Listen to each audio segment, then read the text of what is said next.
So it turns out that Nintendo might have actually done it. Honestly, it is looking really great. Now they've done it before in the past with so many different unique games, but this time around it seems a little bit different. Splatoon Raiders just released, and honestly, this game is a 10 out of 10 in my opinion. It has so many things that you would probably like inside of a video game, and has so many unique things that we haven't seen before. If we were to take a look at it, you can upgrade the gadgets, you can upgrade your player stats, you can also upgrade the gadget parts, which allows you to make whatever build you want. This is something that is definitely very unique, because when you take a look at it, all of the other games seem a little bit different. But this time around with Splatoon Raiders, you can fully customize your hideout ship with different upgrades as well. Did you know that the hideout ship actually gives you the biggest reference that we've seen ever in a Nintendo game? It quite literally gives you the first ever tiny little mini game mode that was in the original Splatoon game. How you used to be able to play a mini game while you wait for the multiplayer lobby to get filled up. Now that is a thing that you can go inside the arcade cabinet and start playing. That is honestly one of the greatest things that I found through my playthrough of Splatoon Raiders. But this isn't the only thing that I find great about this game. The game also looks good, and we also know that originally this game wasn't supposed to be the way that it is right now. And honestly, thank goodness they had a mid-time decision to change it all up and make the game that we now know. Originally, this was essentially going to be Splatoon 4.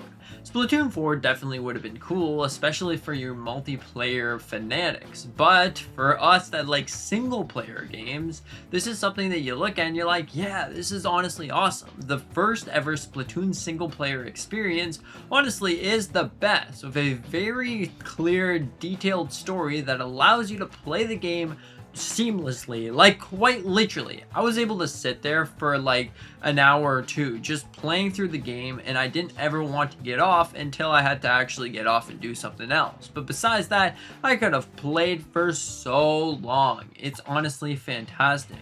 The first three missions in the essentially hub world, or the area on the map, is essentially your tutorial levels, where you're essentially going to be able to learn how to play the game. Honestly, I don't think that there's anything wrong with this, to be honest. It's like something that every single game needs to tell you how to do, but instead of giving you a straight up, this is a tutorial, you actually feel like you're playing the game. And I honestly really love something like this. The gameplay itself, from different mechanics that you can have to different builds that you can create, it really makes it all into a seamless adventure.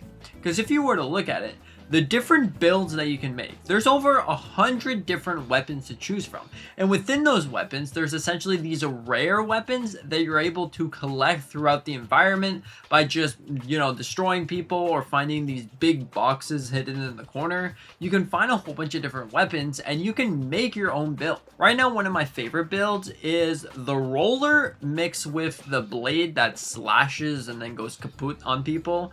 Honestly, that is one of my favorite things because it's like a close-up experience, because usually in every video game I play, I'm gonna sit there and pretty much go close combat every single time. You won't find me doing a far range build unless it's a sniper rifle in some games. So far I haven't found a sniper rifle inside Splatoon Raiders, but honestly it is looking really awesome. You have three other main builds that you can choose from the supporter that you're able to essentially, what sounds like support.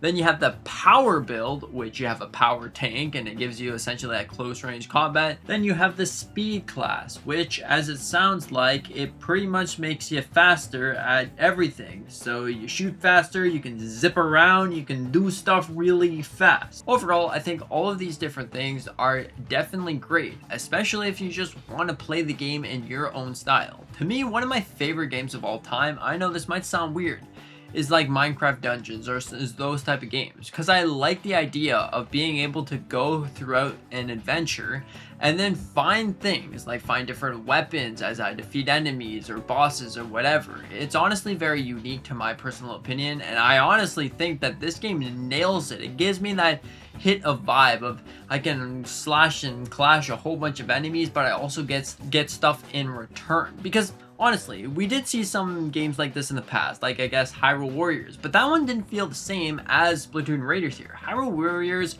was more like a warrior style, obviously, but it just felt different. It was more like hack and slash, guy who'll go here, here, here, here, here, here, here. This time around, it's straight to the action. You launch up a mission, you're going straight to the action. It's not really about just hitting one button. You go inside the ink. You get your tank filled up. You start slashing and doing some paint stuff. And then your enemy comes and kaputs you. But besides that, if your difficulty is on like a certain difficulty that you need, if you need the highest difficulty like Dark Souls style, well then that's completely up to you. You can do that. You don't lose anything for putting it at a lower difficulty. If you just don't like playing games on a high difficulty, well, you don't lose anything. It's just a difficulty slider. If you want to play a Dark Souls level Splatoon game, go ahead. If you want to play just a chill, nice and relaxing game, that's up to you. If you want to have both in between, a little bit of challenge and also some chill active vibes, well then that's up to you as well. Honestly, I love the ability of the difficulty slider because sometimes I get stuck on missions. I usually play on hard mode and I get stuck on them, and if I don't want to sit there and just get stuck on them forever, well then I'll just change the difficulty because that is completely up to me. That is my opinion. If someone wants to complain that I suck at video games, that's completely fine. I'm okay with taking it. Also, the fact that there's different rarities of items. Those are honestly awesome. Like, if you look at different rarities, like you got the 2 stars and the 3 stars, but honestly, it's all fantastic. The amiibo in this game are definitely really interesting. You get 3 amiibo, which one of them is a gray coat, and the other one's a blue coat, and the other one's a yellow coat, which is definitely cool. You can sort of customize your characters. The one downside I will say is all about customization, because usually in every Splatoon game, you always have like a top piece that you could customize, a bottom piece, a middle shirt, and some gloves that you could customize. That is not the case. It's a little bit disappointing that they decide to strip that out, but overall, it still works. And also the online multiplayer honestly works seamlessly. You can have a team of 4 online, and it honestly just works great, because if I wanted to jump into a game, well, I want to, there you go. I can hop into with my friends or just some random people online. It works completely okay.